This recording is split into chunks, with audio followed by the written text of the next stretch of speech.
Entrevista de actualidad, Panamá Hoy.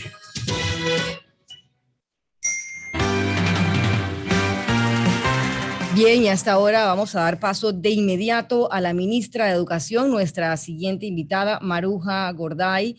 Ministra, hay un sinnúmero de temas que quisiéramos abordar con usted. La presencialidad, por supuesto, es esencial, pero otros temas más que tienen que ver con su sector, el sector educación, que tanto ha estado en la palestra y en la mira en los últimos meses, ¿no? Y que tantas interrogantes, como le digo, generan. Yo quisiera preguntarle, ministra, ¿este ya es otro año perdido? Yo no puedo hablar de año perdido, definitivamente es un año donde hay muchos desafíos por poder recuperar el próximo año. Le estamos llamando al año 2022 el año de la recuperación de los aprendizajes. Yo creo que pudiéramos llamarlo así. Definitivamente el no estar en la escuela implica la pérdida de muchos eventos, no solo del aprendizaje, de la parte socioemocional, de la interacción, de la alimentación, de la nutrición, pero si vamos a hablar de perdido, todo el mundo ha perdido en medio de esta pandemia. Entonces yo creo que es un poquito de que pudiéramos replantearlo, de que vamos a recuperar el otro año lo que hemos perdido. ¿Qué va a pasar en los próximos meses, ministra? Siendo Sí, reales, porque realmente yo no veo estudiantes en las calles, yo no veo escuelas con estudiantes afuera, yo no veo ningún movimiento estudiantil, es decir, pareciera que estamos como que atrapados entre cosas legales, entre que si el decreto, que si, y no avanzamos, es decir, no hay tal regreso a las clases. sí, me está hablando Alexandra, es que no te veo. Mirna, le habla Sí. Mirna. Ah, Mirna Quintero. Ok, Mirna, sí. ¿Qué vamos a hacer en los próximos meses? Bueno, yo sí quiero que se sepa, Mirna, que esto es un plan que está esbozado, eh, que incluso responde a lo que hemos hecho en los sistemas educativos de la región. No es fácil, nadie ha pasado por eso en ningún área de la vida nacional, y obviamente para educación fue muy complicado, sobre todo por los temas de conectividad y la capacidad que tenía el sistema o que sigue teniendo de equipo de tecnología. No vamos a hablar de las escuelas, sino lo que el estudiante hubiera requerido en el mejor escenario tener en su hogar. Entonces, ¿qué va a pasar los próximos meses? Es verdad que nosotros hablamos de normas, porque obviamente este retorno implica el cumplimiento del decreto 425 que regula la modalidad para el retorno semipresencial, como muchos países de la región. Podemos hablar de que si acaso hay 4 países abiertos totales, y creo que ese es el camino que debemos seguir todos a tener esa presencialidad total. A la fecha, nosotros tenemos 1.200 centros educativos abiertos, que eso nos corresponde al 30% de las escuelas. Sabemos, Mirna, y ahí yo tengo que ser responsable, que de acuerdo al plan de retorno y al aforo de las escuelas no podemos tener el 100% de los estudiantes en una sola jornada, porque no fue, si acaso hasta hace 3 semanas, que se disminuyó el distanciamiento que estaba indicando las autoridades de salud, donde nosotros iniciamos en el mes de marzo con un distanciamiento de 2 metros, eso restringía más del 50% de participación de una matrícula total. Yo sí te puedo decir qué va a ocurrir el tercer trimestre. Nosotros vamos a tener alrededor del 60% de los centros educativos abiertos. Estaríamos hablando de 2.500 centros educativos. Y tú me dirías, bueno, ¿qué pasa con el resto? Tenemos escuelas grandes de matrículas de más de 3.000 estudiantes, 3.400, 2.000. Esas escuelas también están haciendo su proceso. Sin embargo, nosotros no podemos dar la apertura que la define la comunidad educativa a través de su comité escolar COVID, obviamente con un acompañamiento de un supervisor y de un director regional como máxima autoridad de la región. No pudiéramos dar esa apertura si las condiciones no están. Entonces, primero que todo, hay un tema de seguir generando confianza con los padres de familia. Segundo, tenemos escuelas en situaciones de infraestructura escolar que no están listas, y esa es una realidad que no solamente se agudizó con la pandemia, sino que viene de arrastre y que estamos trabajando en eso. Y tercero, el aforo y la cantidad de estudiantes que tienen que estar interactuando, no dejando de descuidar los estudiantes que están a distancia. Eso es lo que nosotros estaríamos esperando para el tercer trimestre. ¿Qué vamos a esperar también? El retorno de los estudiantes graduando. Estamos hablando de más de 32.000 estudiantes a nivel nacional, tanto del sector oficial y particular, y estamos hablando aproximadamente de 136 escuelas de nivel medio en el sector oficial a nivel nacional. ¿Qué estamos esperando? La práctica laboral de los estudiantes de 12º grado, sobre todo los de las carreras profesionales y técnicas, porque esos chicos en el 2020 prácticamente terminaron el 10º grado y se estarían graduando este año sin haber tenido esa interacción en sus talleres, en sus laboratorios y en esos escenarios de la vida laboral, en este caso los bachilleres en comercio, en tecnología y en otras áreas del sector productivo. Entonces, eso es lo que estaríamos esperando.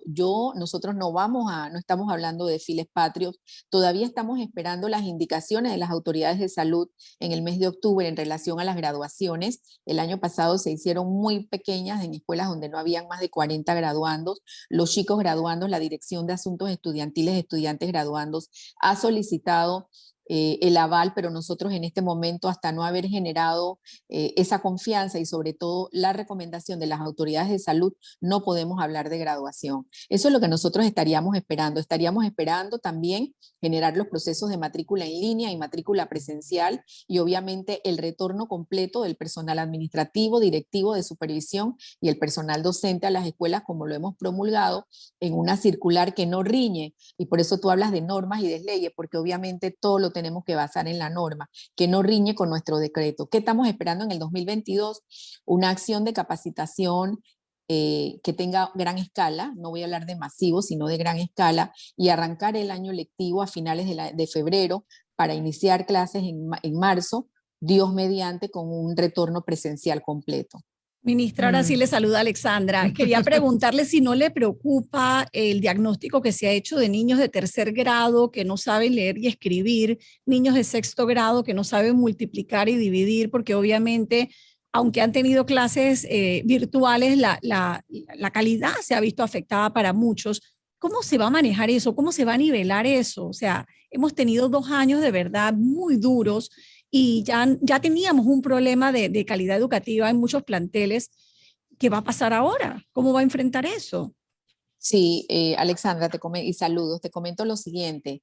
Ese diagnóstico de esa condición de los niños de 3º y 6º y de toda la primaria y que se recrudece principalmente en las comarcas, es el diagnóstico de nuestras pruebas Crecer nacionales, que se hacen por primera vez en el país estandarizadas, una prueba nacional que indica el nivel de la comprensión lectora y el aprendizaje o los conocimientos lógico-matemáticos de esas 2 asignaturas básicas. Definitivamente ahí yo sí pudiera decir que la situación de haber estado 17 meses o quizás 20 para los que no pueden retornar presencialmente es especial. Yo diría que, no voy a hacer crítica, pero es muy especial en virtud de ese indicador que se tuvo en esa prueba. Nosotros estamos desarrollando con un proyecto financiado por un Banco Interamericano un proyecto que se llama Aprendamos Todos a Leer. Esa cantidad de guías impresas que ustedes vieron, que no solamente es guía para el docente, sino guía para el estudiante, para el docente, para el padre de familia y para toda la comunidad que converge en ese nuevo proceso de aprendizaje, debe llevarnos en el 2023 a obtener mejores resultados en la prueba. Y más que resultados, es obtener mejores indicadores de competencias lectoras, de comprensión lectora con los niños y matemática. Ese proyecto, además de guías impresas, porque la guía impresa podemos comprarla hasta en cualquier lugar comercial, implica capacitación a todos los docentes de primaria que ya inició desde el año pasado. Implica dotación de bibliotecas de aula a los 18.000 grados que hay en el país de escuela primaria, grados de escuela regular, multigrado, telebásica, área de las comarcas, etcétera. Implica un acompañamiento para las 200 escuelas que tuvieron el desempeño más bajo o menor desempeño. Implica una serie de pruebas que vamos a volver a hacer, y sí te quiero decir, Alexandra, un diagnóstico que ya hemos preelaborado que nos dice que la situación se mantiene igual. Sin embargo, creo que todo este andamiaje que se está haciendo debe llevarnos a favorecer las condiciones de los niños, y lo veremos el próximo año cuando apliquemos las pruebas. Dígame. Ministra, quiero un poco transmitirle algunas preguntas que me llegan por parte de algunos gremios magisteriales que la están escuchando en este momento, que me dicen, por ejemplo, pregúntele a la ministra, ¿quién es el responsable de las medidas de bioseguridad y lo que se derive de eso? ¿Y en qué queda lo de voluntario en el decreto de Meduca en relación a los padres de familia? Y a voluntario se refiere al decreto que dice que el padre de familia decide si envía o no a su hijo, y si lo envía debe firmar un acta de compromiso. Son 2 preguntas, ministras, básicamente. ¿Cómo respondemos a los gremios docentes? Ok. Sí, ok. Reitero a nuestros compañeros docentes y personal educando de dirección y supervisión, el decreto 435 establece claramente en su artículo 2 cómo está estructurada esa educación semipresencial y cuáles van a ser los criterios que lo rigen, hablando de haber conformado el comité, y luego te lo estoy leyendo textualmente, haber Ahí conformado la el puedo comité, ver. Ujú. haber conformado el comité escolar, contar con el protocolo que implica el plan de retorno acorde a la realidad de cada centro y que preferiblemente los educadores y personal administrativo hayan sido vacunados y contar con el consentimiento del padre de familia. El responsable de definir ese retorno, si nos vamos a nivel de responsabilidad de los dos decretos vigentes, es el comité escolar COVID de la escuela, pero hay un tema y ahí yo tengo que ser muy clara.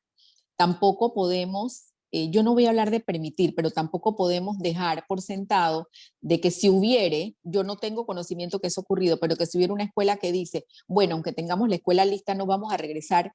¿Por qué? Porque nosotros tenemos en nuestra estructura organizativa, arriba de esa escuela hay un supervisor que acompaña el proceso y hay un director regional responsable de esa región.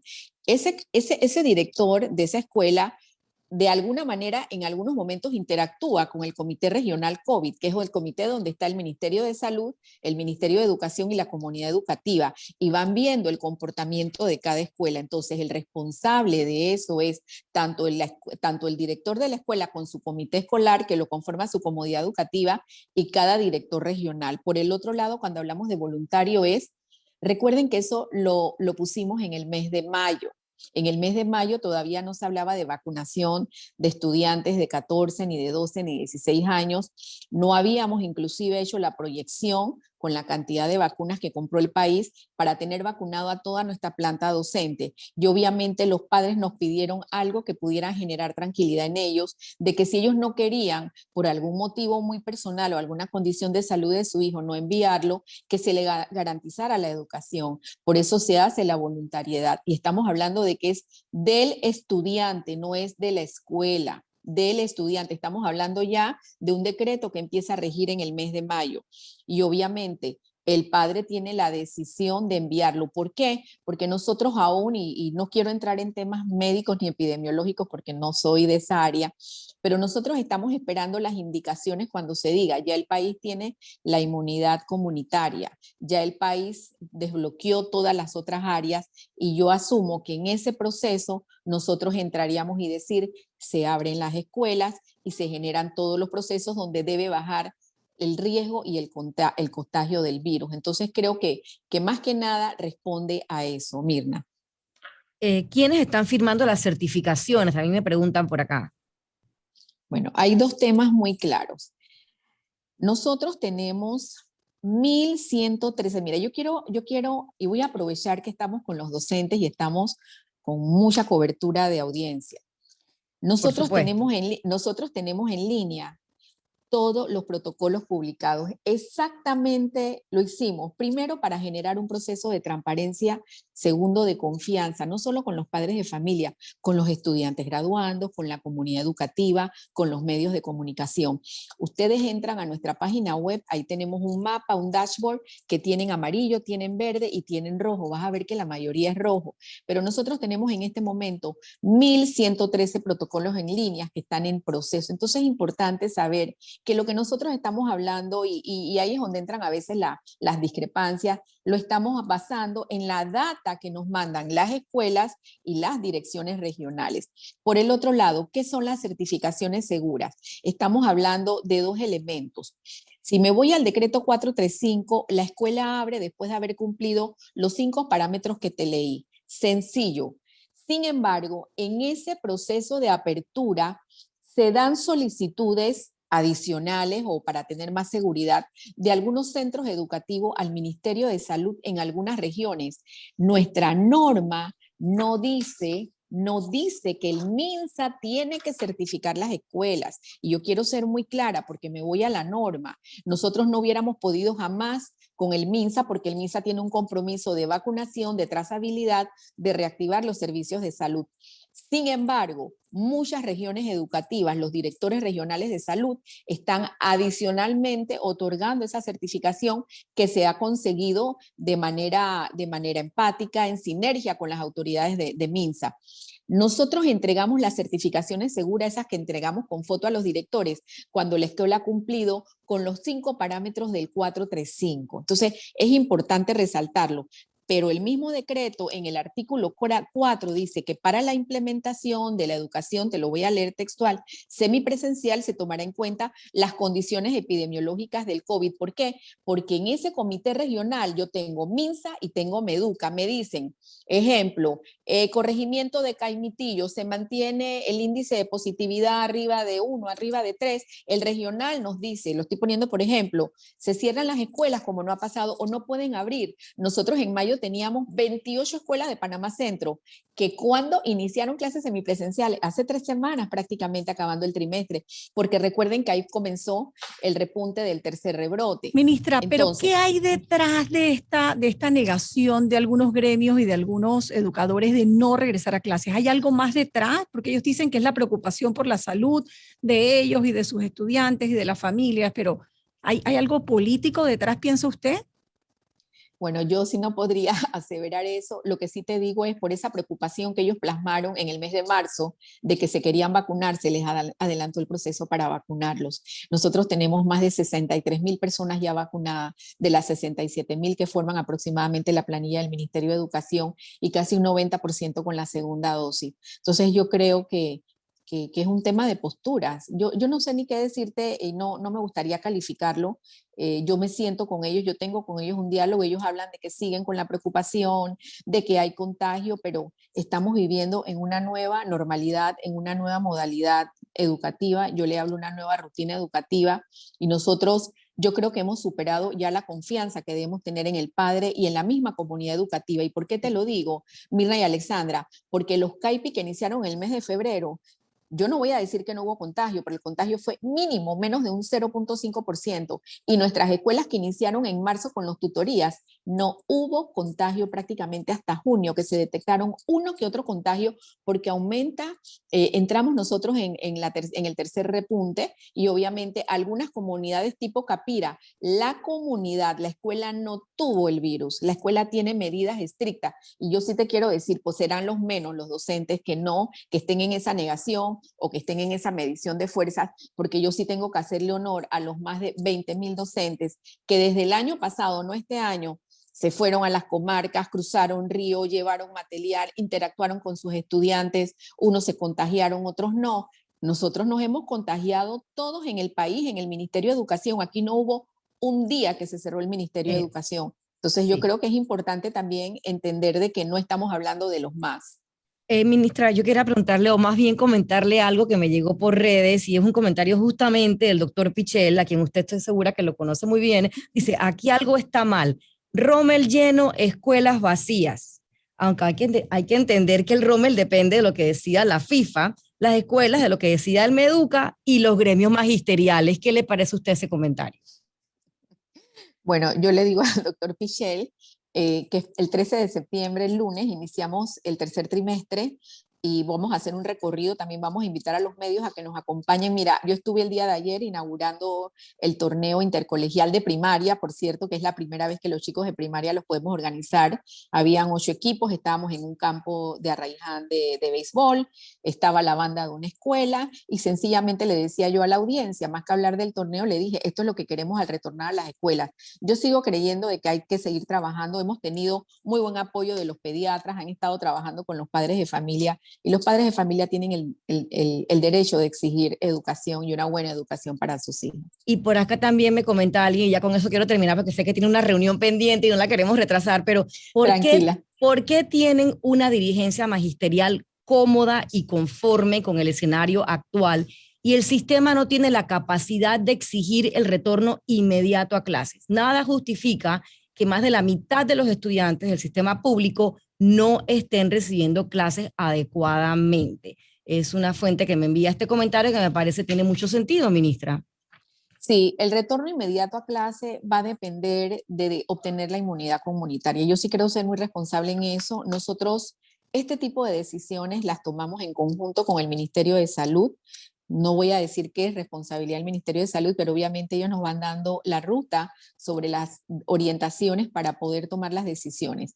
Y sí hay un lineamiento muy claro de que nosotros tenemos que caminar hacia esa inmunidad comunitaria para poder tener la apertura. Entonces, ¿por qué te hablo del otro trimestre? Porque de acuerdo a las proyecciones del Ministerio de Salud, podemos tener en noviembre o en diciembre la inmunidad comunitaria. Obviamente sabemos que tenemos escuelas que no tienen las condiciones adecuadas, no son todas, es un menos de un 10%. Sin embargo, si nosotros hablamos de un retorno ya, nosotros estaríamos impactando el transporte público, que sigue siendo nuestro primer lugar de contagio, estaríamos impactando inclusive otros temas vinculados a la dinámica de la propia comunidad, y nosotros tenemos que orientarnos con lo que ocurra en salud.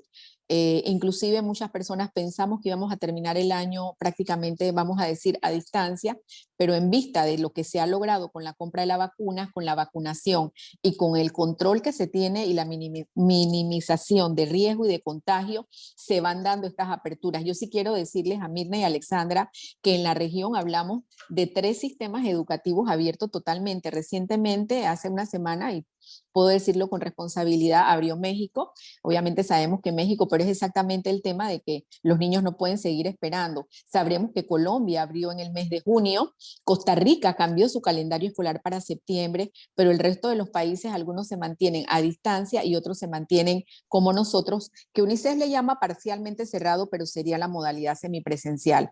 Y yo sí quiero decirles que si cambian las estadísticas y cambian las posibilidades, aunque sea en noviembre, si hay que hablar de otro tipo de apertura, nosotros lo asumiremos responsablemente, siempre garantizando el derecho a la vida, a la salud y a la educación.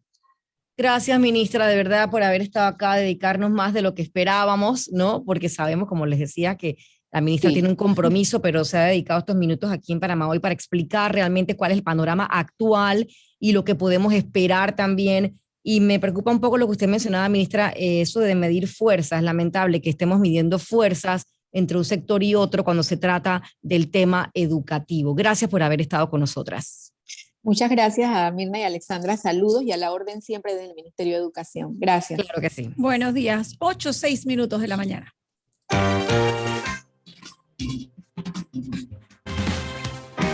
Desde este momento, realizamos contacto con los hechos que hacen noticia. Corresponsales. A esta hora la noticia se genera en Burunga, en Arraiján. Nuestro corresponsal Raúl Vega tiene el reporte. Buenos días, compañeros de Radio Panamá. Tenemos que, cansados ante las constantes fluctuaciones y el apagón por más de 18 horas, moradores de diversos sectores de Burunga, en el distrito de Arraiján, cerraron anoche las calles en espera de que se les solucione el problema de la energía eléctrica. Aquí tenemos ya un poco de personas cerrando la calle porque no hay luz en Burunga y esto se está poniendo que toda la noche no hay luz. Así que por lo tanto ya la comunidad está reunida y tenemos totalmente esto cerrado. Así que esperamos la presencia de alguien que venga a dar respuesta a la comunidad, porque ya el pueblo se cansó de tantas cosas en la noche que no hay.